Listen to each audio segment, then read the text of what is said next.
గొంగలి పురుగు తన రూపాన్ని గురించి ఆలోచించుకుంటూ కూర్చుంటే సీతాకోక చిలుక కాలేదు. అది తనను తాను మార్చుకున్నప్పుడే రెక్కలు వస్తాయి. మీరు అంతే. మీ గతాన్ని మార్చలేరు కానీ మీ శ్రమతో మీ స్థాయిని మార్చుకోగలరు. స్వాగతం ది నాగరాజ్ షోకి సుస్వాగతం. నమస్కారం. ది నాగరాజ్ షో కుటుంబ సభ్యులందరికీ హృదయపూర్వక స్వాగతం. మొన్న శనివారం నాడు పెట్టిన వీడియో చూసి ఒక విద్యార్థి, నేను ఒక కాంపిటీషన్ పరీక్షకు ప్రిపేర్ అవుతున్నాను, మీ వీడియో చూసిన తర్వాత నాలో ఆత్మవిశ్వాసం రెట్టింపైంది, నేను తప్పకుండా సాధించగలను అనే ధైర్యం వచ్చింది, ధన్యవాదాలు అని చెప్పాడు. ఇలాంటి వారి భావాలను, అభిప్రాయాలను విన్న తర్వాత నా శ్రమకు తగిన ప్రతిఫలం లభిస్తుంది అనే ఆనందం నాకు మరింత పెరుగుతుంది. ఇంకా మరిన్ని మంచి వీడియోలను రూపొందించే విధంగా నన్ను తట్టిలేపుతుంది. మీ అభిప్రాయాన్ని తప్పకుండా కామెంట్ బాక్స్లో తెలియపరచండి. నచ్చితే ఏ అంశం నచ్చిందో, నచ్చకపోతే ఏ అంశం నచ్చలేదో తెలియపరచండి. తద్వారా మంచి మంచి వీడియోలను, మంచి మంచి అంశాలను మీ ముందు ఉంచే అవకాశం నాకు ఏర్పడుతుంది. అలాగే మీకు వీడియో బాగా నచ్చితే లైక్ చేసి ఇంకా ఎక్కువ మందికి చేరే విధంగా షేర్ చేస్తారని హృదయపూర్వకంగా కోరుకుంటున్నాను. అన్ని వయసుల వారికి ఉపయోగకరంగా ఉండేటటువంటి అంశంతో కూడిన పద్యము మరియు జాతక కథ. ఇది కులమతాలకు సంబంధించింది. నేటి సమాజాన్ని తట్టిలేపే అంశాలు ఇందులో ఎన్నో ఉన్నాయి. శూద్ర యువతి కొడుకు శుద్ధాంతరంగుడై వేద వేద్యమైన పాదు తెలిసి బ్రహ్మ పదవి గన్న బ్రాహ్మణుండే కదా విశ్వదాభిరామ వినురవేమ.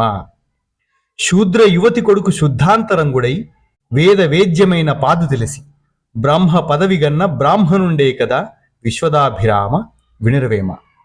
శూద్రకులంలో జన్మించినా సరే ఒక వ్యక్తి తన అంతరాత్మను శుద్ధి చేసుకుని వేదాల సారాన్ని, పరమాత్మ తత్వాన్ని తెలుసుకుంటే అతడే నిజమైన బ్రాహ్మణుడు. అంటే గొప్పతనం అనేది రక్తంలో లేదు, అతను పొందే జ్ఞానంలోనూ సంస్కారంలోనూ ఉంది. బ్రహ్మజ్ఞానాన్ని పొందినవాడే బ్రాహ్మణుడు అని వేమన కుల వ్యవస్థపై గొడ్డలిపెట్టు లాంటి సమాధానాన్ని, గొడ్డలిపెట్టు లాంటి నిజాన్ని చెప్పాడు.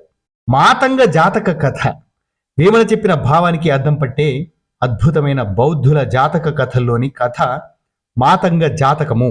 పూర్వం వారణాసిలో బోధిసత్వుడు మాతంగ అనే పేరుతో ఒక చండాల కుటుంబంలో జన్మించాడు. ఆ కాలంలో చండాలులను సమాజం చాలా హీనంగా చూసేది.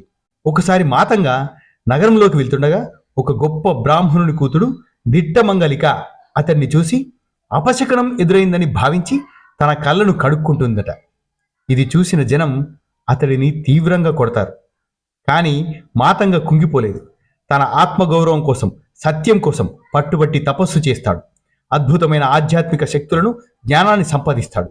చివరకు ఏ దిట్టమంగలిక అయితే తనను చూసి అసహ్యించుకుందో ఆమె కుటుంబమే మాతంగ యొక్క జ్ఞానానికి దాసోహం అనే స్థాయికి ఆయన ఎదుగుతాడు.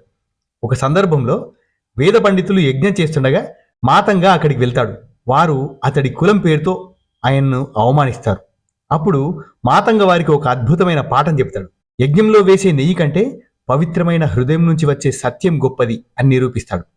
తన తపశ్శక్తితో సూర్యచంద్రులను సైతం ప్రభావితం చేయగల స్థాయికి ఆయన చేరతాడు.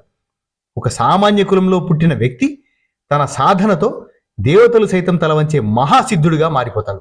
వేమన పద్యాన్ని, మాతంగ జాతకం కథని మనం పరిశీలిస్తే ఆశ్చర్యకరమైనటువంటి పోలికలు మనకు కనిపిస్తాయి. వేమన శూద్ర యువతి కొడుకు అన్నాడు. జాతక కథలో మాతంగ చండాల పుత్రుడు. ఇద్దరూ పుట్టుకను కాక సంస్కారాన్నే ప్రామాణికంగా తీసుకున్నారు. వేమన శుద్ధాంతరంగుడు కావాలన్నాడు.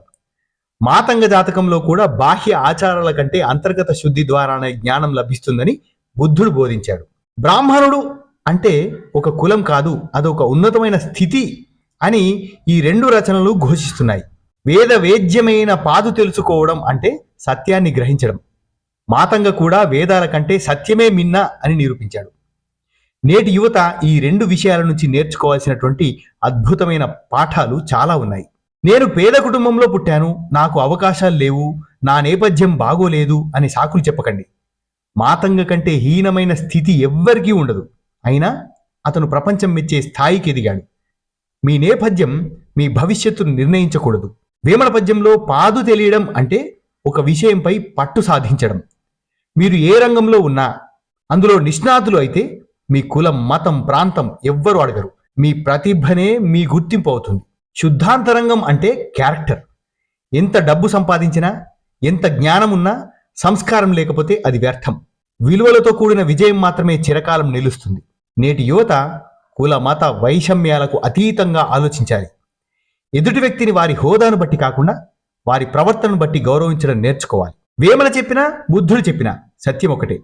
గొంగలి పురుగు తన రూపం గురించి బాధపడుతూ కూర్చుంటే సీతాకోక చిలుక కాలేదు.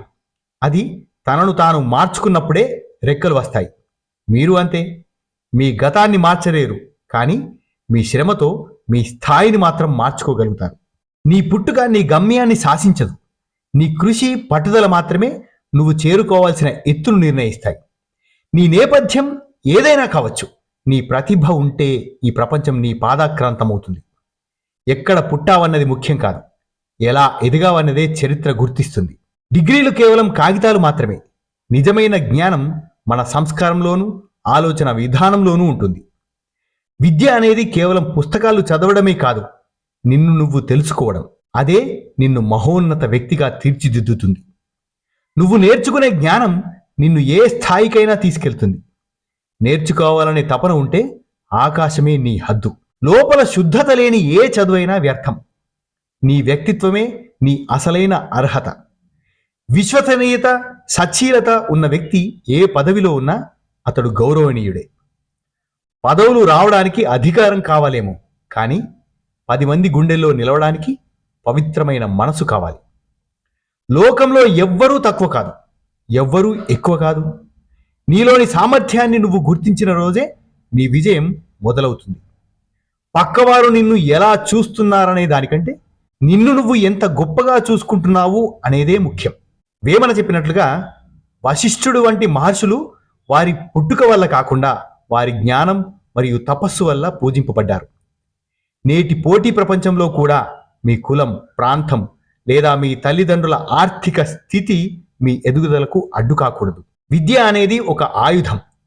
దాన్ని సరైన మార్గంలో సత్ప్రవర్తనతో ఉపయోగిస్తే నువ్వు ఏ రంగంలోనైనా బ్రహ్మ పదవి వంటి అత్యున్నత స్థాయిని అందుకోగలవు. శూద్ర యువతి కొడుకు శుద్ధాంతరంగుడై వేద వేద్యమైన పాదు తెలిసి బ్రహ్మ పదవి గన్న బ్రాహ్మణుండే కదా విశ్వదాభిరామ వినురవేమ. శూద్రకులంలో జన్మించినా సరే ఒక వ్యక్తి తన అంతరాత్మను శుద్ధి చేసుకుని, అంటే శుద్ధాంతరంగుడై వేదాల సారాన్ని, పరమాత్మ తత్వాన్ని అంటే పాదుని తెలుసుకుంటే అతడే నిజమైన బ్రాహ్మణుడు. అంటే గొప్పతనం అనేది రక్తంలో లేదు, అతను పొందే జ్ఞానంలోనూ సంస్కారంలోనూ ఉంది. బ్రహ్మజ్ఞానాన్ని పొందినవాడే బ్రాహ్మణుడు అని వేమన కుల వ్యవస్థ పైన గొడ్డలి పెట్టు లాంటి నిజాన్ని చెప్పారు. ఇది నేటి సమాజానికి ఎంతో అక్కరకు వచ్చే అద్భుతమైనటువంటి విషయం. ఇలాంటి భావంతో కూడినటువంటి మరిన్ని వీడియోలతో ప్రతి వారం మిమ్మల్ని కలుస్తూనే ఉంటాను. అంతవరకు నా వీడియోలపైన మీ అభిప్రాయాన్ని తప్పకుండా తెలియపరిచి ఈ వీడియోలు ఇంకా ఎక్కువ మందికి చేరే విధంగా షేర్ చేస్తారని హృదయపూర్వకంగా కోరుకుంటున్నాను. ధన్యోస్మి. శుభం భూయాత్.